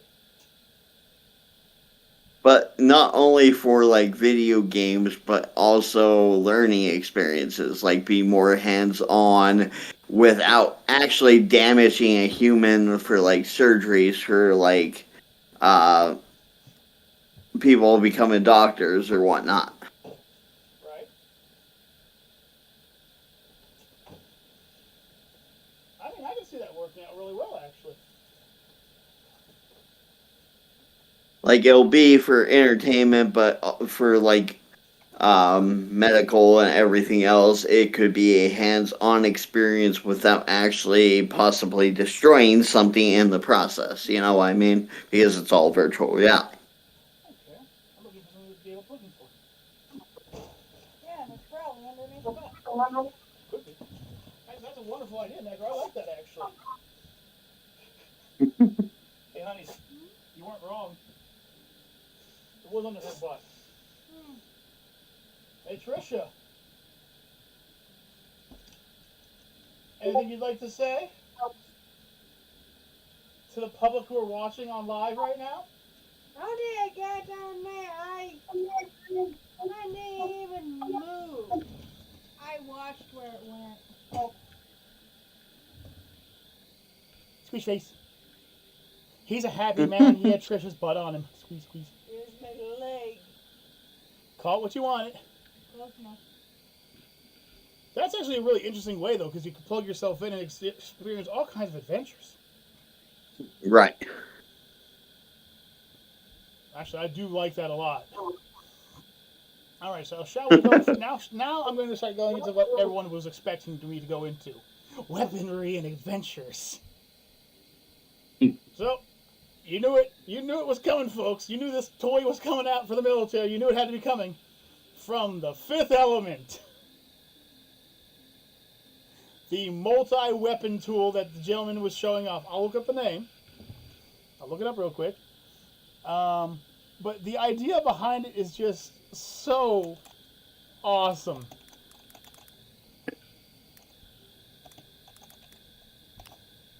I believe, let's see here. The Zorg ZF1. Ooh, T-Rex. Yeah, the Zorg ZF1 from Fifth Element. So this was a toy that it contained a machine gun with a replay feature, which means the bullets will go there, a rocket launcher, arrow launcher, net launcher, flamethrower, his favorite by the way, the ice cube system, which is probably liquid nitrogen, and a special button that if you push it, it blows up. Mm-hmm. Now, I can tell you for one thing that the civilian population would not be allowed to have this. I can tell you one thing though, anybody in the infantry department, no matter if it was infantry from the Air Force, infantry from the Army, infantry from the Navy, infantry from the Marines, even the freaking National Guard, I'll go as far as Space Force, would want to get their hands on this, and they would be rocking this weapon. Rocking it. Come on, even a stormtrooper could fire once, try and hit somebody its with it, target. yeah. And best thing is, even with all that weapon and ammunition, it was only 15 pounds. That is it has rocket launchers in it. God damn! I need a minute. Next. It's not me. I believe so. Yep. Okay, so I'm gonna go with two, and this is gonna be on the military side or very, very special force side. Oh no. So I'm going with a video game called Saints Row. Oh dear Lord, no! Stop! Stop! No. The American and the dubstep gun. No and no. Why? Why? Yes, Necro. Yes. Why would you want that? Cause You know the dubstep gun's going to be the gun that Deathgasm's going to want constantly. listen, as I said, it's only for military or highly specialized forces of the military. Deathgasm would enlist just to get it. Listen, Deathgasm won't fucking be able to. I'll take him out beforehand. We here at the Monster Gaming don't state that we should kill one another, but in the case of Deathgasm, we must protect the entire free world. We approve this message. And when it comes to weapons and armor, there are so many to choose from. There are so many to choose from. So let's move into another one, shall we? So, I was waiting for someone else to bring this up, seeing as nobody else brought it up in the world. I'm going to bring it up. Let's bring out the Armored Core Raven systems, shall we? Hey, I think it was mentioned before, you know, It was mentioned several times, but let me tell you something. It wasn't mentioned enough. Move so I can move. You have to move so I can move. Stupid dog. The thing about the Armored Core Ravens, that are from Armored Core, which are by fact very amazing, highly mobile suits, over a Gundam, is just how much better the Ravens are. I'm sorry, Gundam. If you're a Gundam fan and you think your Gundams could beat Ravens, I am so sorry for you being wrong. Yes. the fact is that throughout the history of Armored Core, the Ravens' height has varied by quite a lot. At one time, they were just barely as tall as a second two-story building, but I have seen them currently trouncing around buildings. So they're varying in size. But what makes up for it is not just the mobility, but the customability of a Raven. That makes it so terrifying. What are you looking for? Rockets? Missiles? Hand-to-hand combat weapons? Electricity? Fire? Snow? Drones? Bombs? Mines? Lasers? A big blunt rock stick that you can hit somebody with? They all exist! What you looking for, stranger? What you looking for, stranger? All I'm saying is, like, the Raven's biggest advantage over Gundams, mechs, Zoids, etc., is their versatility. And that's what makes them very terrifying to me as well. Because the scariest thing about the Ravens is this. Not once in the entire history of Armored Core that I've played, and I've been playing since the original, have I ever heard Ravens being used by anyone other than mercenaries. I have never heard nor seen political mechs or anything like that. I've never seen them. Not once. Not even the smallest amount. I've never seen them. They don't exist. So the idea of these arcs, which are these big flying locations somewhere in space that drop down the Ravens, and then they come to your world up because you pissed off the wrong person, is scary. However, if you could take the Ravens and take them to military models, make them bought and sold only by militaries who could afford them, by the way, so we're talking like Britain, United States, probably China could probably afford a few of them. You're talking highly mobile, anti-everything. What solidifies Ravens, in my opinion, of all the different forms of mechs, as the all-time contender, is what you can do with a Raven that you just can't do with the rest. You just can't. Does anyone remember Gundam Wing? Yes. Does anyone remember the fun little Gundam that had the machine guns and the missile launchers and all that? The Heavy Arms, I believe it was called? Yep. Yeah. Okay. Heavy Arms. Highly mobile, long-ranged unit. Just unloads bullets, it all does. It always ran out. Like, it always ran out of ammo. I don't know why it kept running out of ammo, but it always ran out of ammo. Okay, we have something like that. Then we have something like, we'll just go with the Timberwolf from Mech Warrior. Massive 75-ton armored piece, long-range missiles, plasma cannons. Zoids will go with, say, the Berserk Fury, okay? I'm going to go kind of big with that. Berserk Fury, about 150 tons. Big, massive cannon that can just destroy everything. None of them could touch a single Raven. None of them could touch a Raven.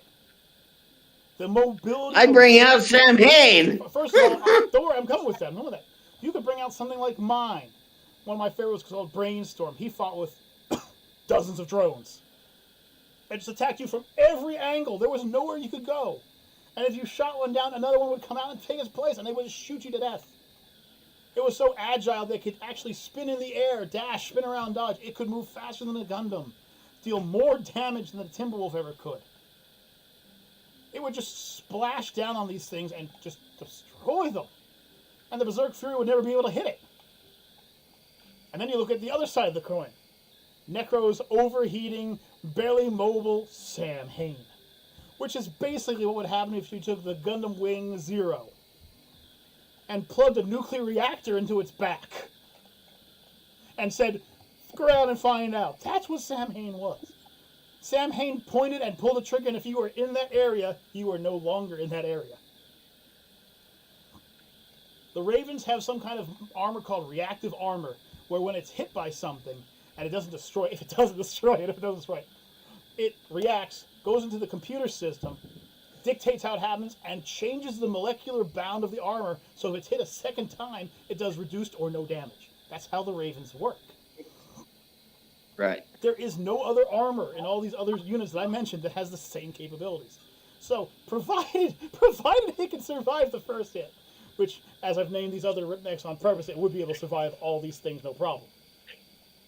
As much as I enjoy the Gundam's Heavy Arm, by the way, everyone else, Gundam's Heavy Arm, my favorite of the Gundams. I love Heavy Arms. It would not at all be able to take down a Raven. They are just too mobile and too powerful.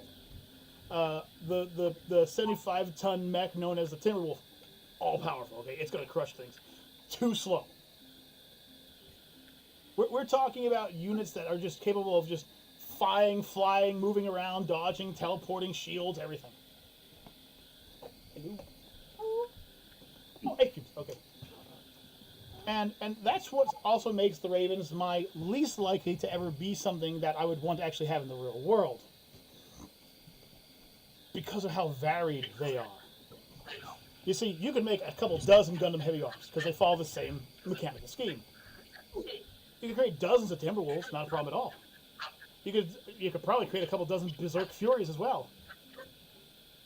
But when it comes to a War Mech from Raven, or a War Mech from Armored Core, what Juggernaut brings to the battlefield, what Necro brings from the battlefield, what I bring from the battlefield, what Mom Bear brings from the battlefield, and what Tiny Trisha brings from the battlefield are 5 completely separate, brand new units. Right. That's what they are. Can't create them fast. So that's what I'm bringing. Suck it, America. I'm bringing Ravens. Also, another thing about Ravens, unlike Gundams and mechs and everything, is the small arms fire from tanks and such don't do anything to them. Right. You can watch the matches where they actually have like tanks and planes coming and shooting you, and you just watch the bolts and everything just bounce off your armor. It does such minute amounts of damage that you can just walk past them. You don't even have to shoot them. And we're talking main battle tanks. We're talking the same Sherman tank that we were measuring weight for a Raven. And their tank cannons hit just like tink, keep going. And if you're Sam Hain, they go tink splat because you just ran them over. Right. Anything else you want to bring to this battlefield, Necro? Because apparently we've switched to war. So, yes. So, there's this new game out called Helldivers 2. And with that, we're going to move on to the next one. Juggernaut, what do you got? Hey. Hi. Yes. You want to talk war? I'm talking about bringing a 50 freaking milligram fucking Eagle Strike in from an orbital fucking ship. Okay, let me stop you here. I'm sure you mean something larger than a milligram. 50 milligrams is a Tylenol I take. Yeah, I forget the measurements, but They're they're big. Megaton. Probably. So, just to give you an example, the Tsar bomb that we currently have in this current time period is a 150-pound bomb, which has currently 750 megatons of explosive in it. We already have that. We have that in spades. But we don't have this from orbit. That's what you think.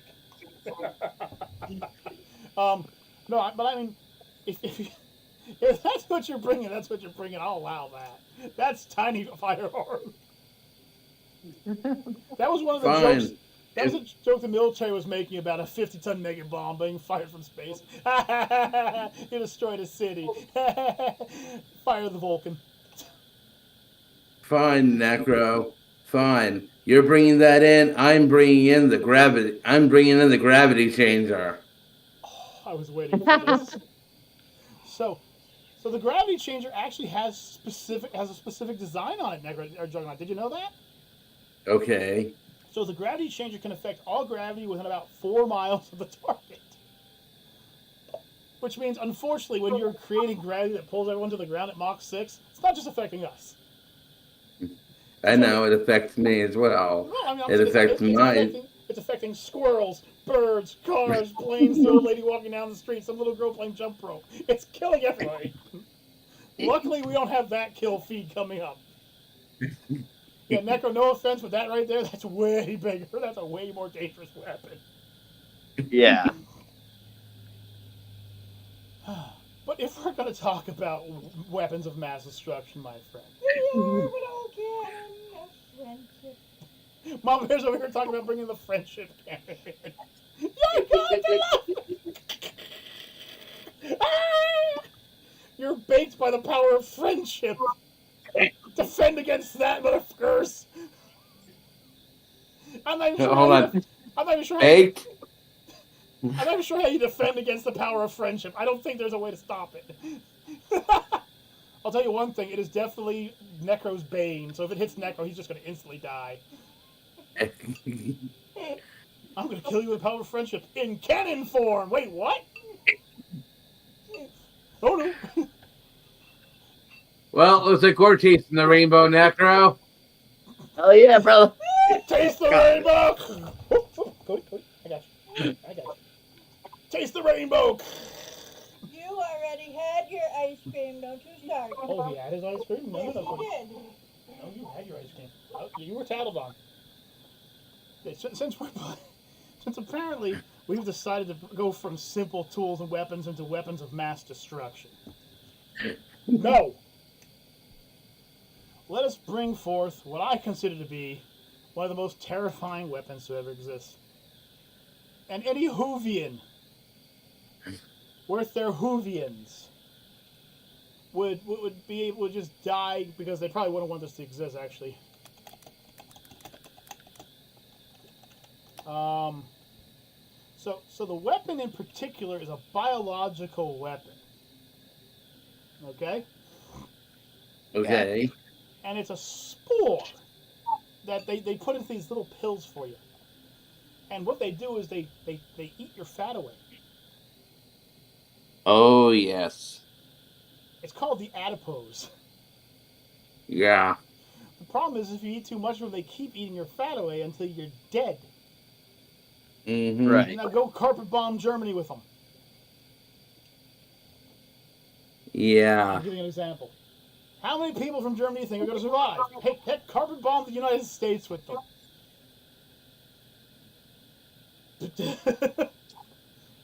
Yeah, Mm-hmm. we're done. Where can I get a handful of those so that way I can just, Well, before you say that, let me explain the downside to it. So the upside is, each one you would take would eat about 20 pounds of fat off your body, whether you had it or not. The downside is after you puke or poop them out, they're a living sentient being. They're confused with other members of their family. They become even bigger, nastier, nearly indestructible beings. Of course, if you're nice to them, they're nice to you. So I mean, it's kind of like the weapon of mass destruction if you're an a-hole, you know. And they eventually come and pick their kids up. All I'm saying is, you drop a few of those in India, then they're screwed.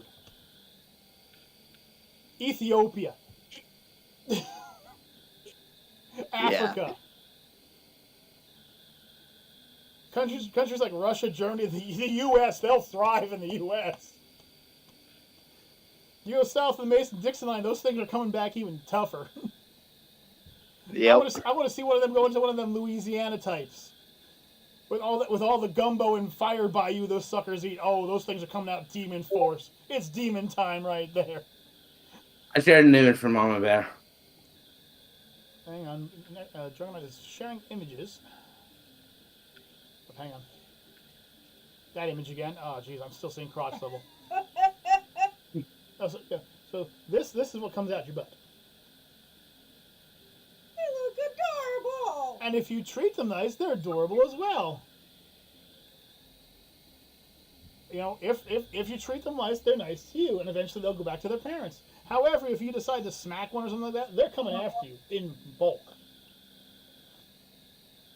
And what I mean by bulk is they'll start combining into each other until they become big enough to kill you.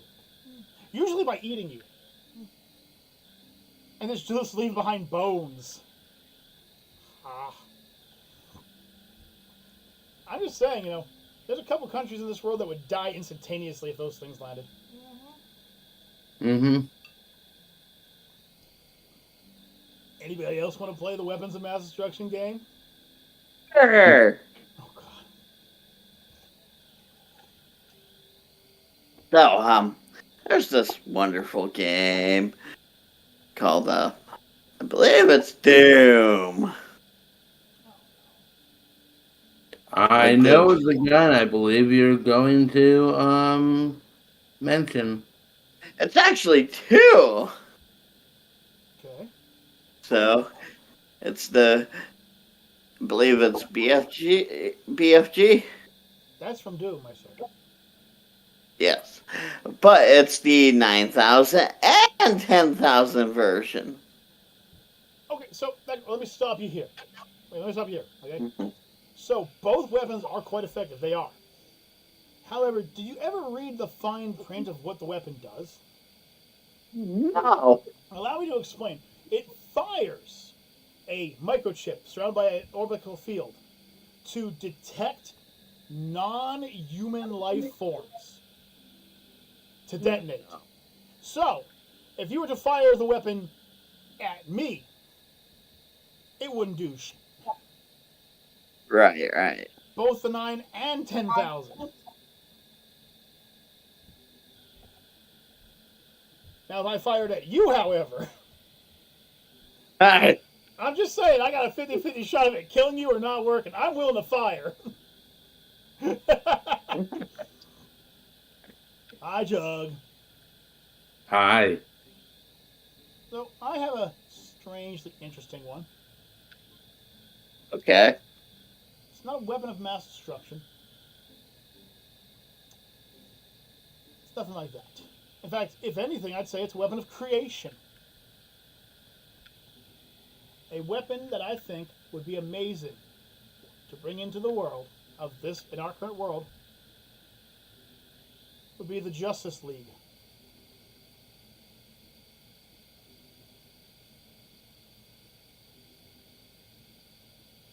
Superman, Wonder Woman, Flash. In our universe, things like Darkseid don't exist yet. Lex Luthor Right. isn't around unless you really want to consider, like, Trump. That's a rare. That's a black one's rare. What do we have in this world that would even come close to being able to stop down or slow their capabilities? Nothing. No. Guess what? We don't have kryptonite. We don't have anything that's even similar to kryptonite, so Superman's already invincible. Right. We don't have any world-class supervillains here. There's no Penguin going around. There's no Darkseid taking over planets. How long do you think it would take the Justice League? And I'm not talking about the original 8 members. I'm talking the entirety of the Justice League. I'm talking Cowboy Cleat. I'm talking Martian Manhunter. I'm talking Dr. Fate. I'm talking all of them. How long do you think it would take them to make the world peaceful? Give me a number. A day, maybe, at best. But not only would they be able to make the world peaceful, but imagine the symbol they would create. Right. Now, I know that there's somebody out there who's going to be watching this saying, well, what about the My Hero Academia idea? I can't live with that one. The idea of suddenly there being a gene on our planet that gives people all kinds of goofy powers has already existed, by the way, in My Hero Academia, folks, in case you didn't know. In fact, it happened multiple times before My Hero Academia. Let's look back on things like Generator Rex, where people got the nanos injected into them and became nano people, or some didn't. Let's look at the mutant gene from the X-Men. And, let's look at the How about Parasite from Parasite? Right, heck, if you want to get technical, look at the Boom Babies from Static Shock. Yep. It's the same thing. Except, in My Hero Academia, you have such people as, I can pull my eyes out of my head like this man. And comically oversized nose man. Big fingers man. And big foot woman. You see, as much as I like the idea of My Hero Academia and all the benefits, it still makes me wonder, if they have to have a hero school to teach a rare group of children, how many people got the negative effects? Right. Or how many people got the dumb emotion or dumb powers? Like, for instance, I hate to put it this way, the main character's mom. I have the ability to lift up to 5 pounds and float it around.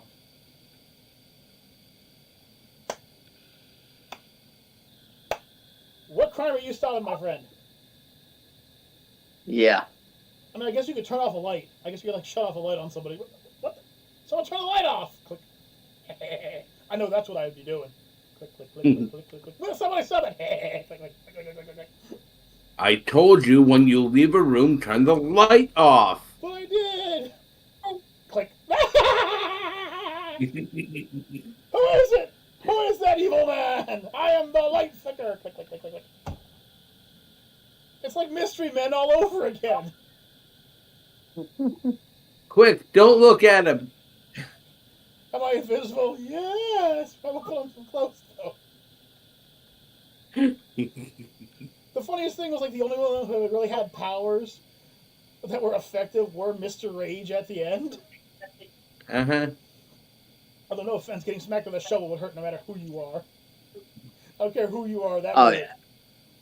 I mean, a fork thrown at you at 30 miles an hour would be bad day at the office, too. Until he realizes that knives are also cutlery, and then you're just doomed. Yeah. But the reason I put up the idea of bringing the Justice League in, even though Batman would have to come along too, and he's a pain in the ass. Yes, I still hate Batman for all of you guys. Terry McGinnis is awesome. Yes. Terry McGinnis is awesome. Bruce Wayne sucks. He sucks a big dick. I don't care what anyone says. Is the fact that out of all the leagues, this includes the X-Men, this includes the Avengers, they're the only group that seems to be continuously trying to better mankind and stop crime. Right. The X-Men are just off drinking, getting drunk, getting into fights, and destroying cities, and then saving the day. And the Avengers, well, the less we talk about their negatives, the better, because, you know, Tony's a drunken alcoholic, the Ant-Man eventually becomes a villain, Ultron was created by Ant-Man, not Iron Man, you morons. Yep. So we're just throwing that out And there. Captain America was not the first Avenger. No, he wasn't, no.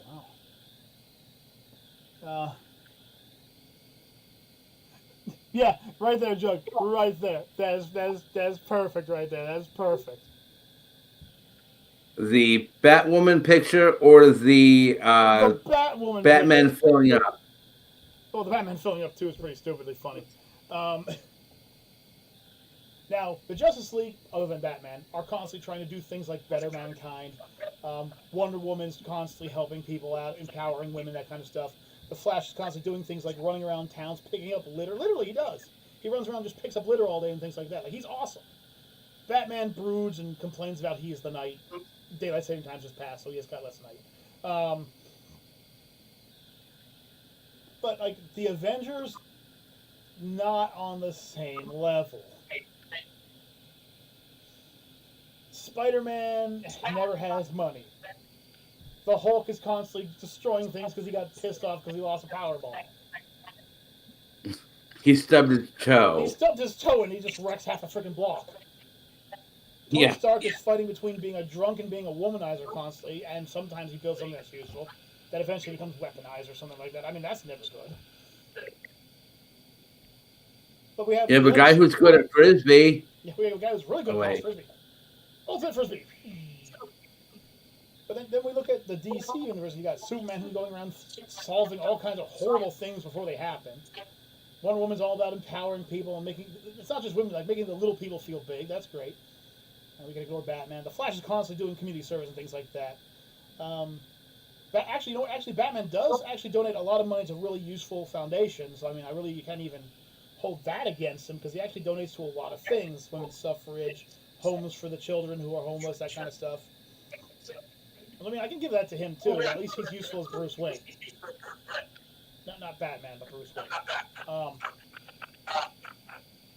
And if you look at their everyday activities outside, and don't bring the villains. Don't bring the villains. Just the heroes. Just the heroes. They could have this entire world shut down and safe within a month. Easy. Also, I feel like they would be treated a lot better and more fairly in our universe than theirs. I mean, we don't constantly have people like Lex Luthor trying to kill Superman because he exists, or Darkseid trying to take over the planet, or hell, even Solomon Grundy popping out of the ground every freaking Monday. Don't have those. You guys don't got that. Well, you guys have gangs. Yeah, but we don't have gangs on the same level that Batman has to deal with.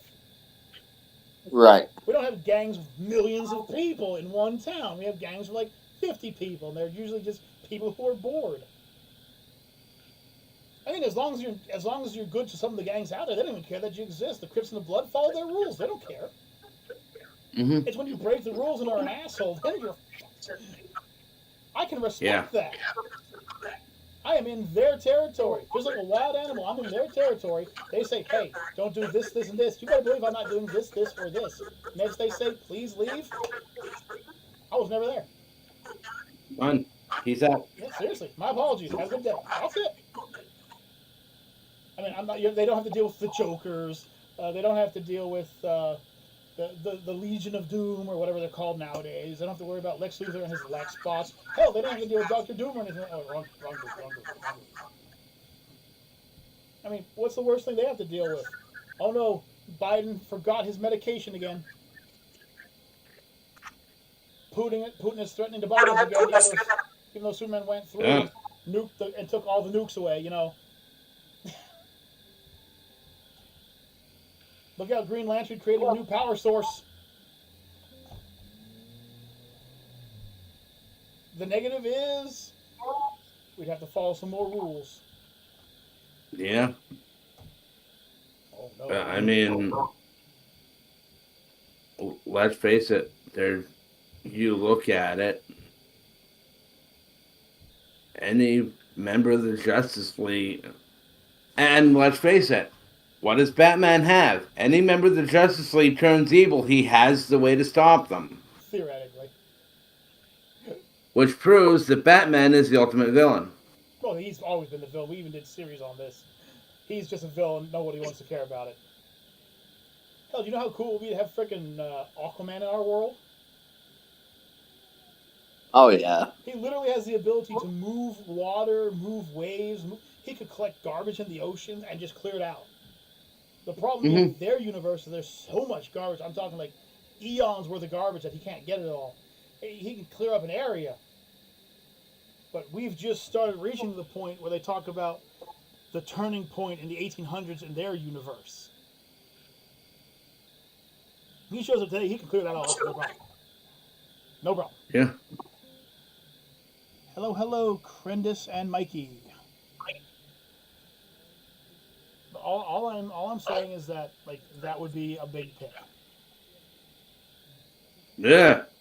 Yeah, that's Stop it with Macro. And with that, folks, I think we're done talking about fictional people and fictional worlds. You know, Necro didn't want to play his games tonight, so he made an excuse. So we did this. However, if we it technically was going to be a Batman game. Yeah, that's even funnier. However, taking a look at it, I mean, let's just look at what we thought of. We thought of every way to basically create a more peaceful, well-balanced world that would pretty much destroy the current balance of the world. Yep. I mean, just taking the food replicators, medical bays, medical designs, arc reactors, just those few alone would just basically turn everybody into shut-ins. You'd need those robots to go out and do stuff for people. We would be like the people on the cruise ship in the movie Wall-E. Well, I don't think not enough with the food replicators because we never reached that point. See what I'm doing? I'm thinking ahead. Thinking ahead. But with that, folks, tomorrow is Monday. It is Monday. Tomorrow is Monday, and Juggernaut has left a terrifying message. Touche, that could be true next. Or Jug, that could be true. Let's see. Monday is tomorrow, which is Monday. Looking at our weekly schedule. Looking at our weekly schedule.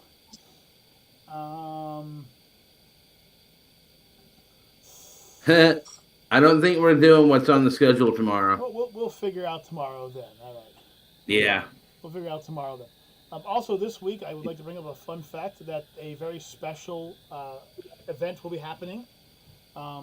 I will be visited by the three T-Mod ghosts of the past, the ghost of the past, the ghost of the present, the ghost of the future, aka Juggernaut, Necro, and K-Mod. When did we die? I don't know, you guys have always, it's been so long, I just don't know if you guys are alive or not anymore. You guys gotta come here to prove it. And yes, and yes, the fans' votes still do count. So come join us to watch Necro and Juggernaut get makeup put on their faces. Some fun, wild, and wacky live streams. And the possibility of some injuries. Thursday and on. But until next time, folks, I am Kaiju Kid. I'm Necro Nick. I'm Juggernaut Jared. I'm Mama Bear. I'm Kai Trisha. And for Cody, Molly, Shadow, Dice, and all the others, have yourselves a wonderful time, a wonderful evening, and we'll see you all in the future. Peace out, everybody, and cheers. Peace. Bye-bye. And Necro